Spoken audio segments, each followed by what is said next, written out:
মুরগির ফার্মে আবার ঢুকছি ডিম তোলার জন্য। সবই বীজ ডিম। এই মুরগিগুলো দেখেন এখানে ডিম পেড়ে রাখছে। এই দেখেন মুরগিটা কত সুন্দর। মুরগি অনেকগুলো ডিম পারছে, অনেকগুলো মুরগি মিলে, কিন্তু সে ডিম পারছে এবং সে সবগুলো ডিমের উপর বসে আছে।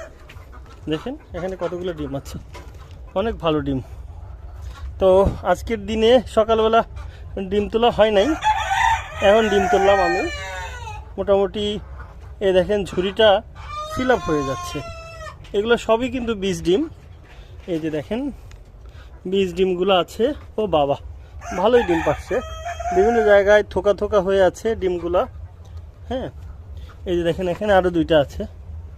এগুলা সবই বীজ ডিম। আমাদের ফার্মের এই ডিমগুলা দেখেন। ও তারাও এখানে দুটা ডিম পেড়ে রাখছে। তো আজকে এখন মোটামুটি 12টা বাজে, 12টা পর্যন্ত ডিম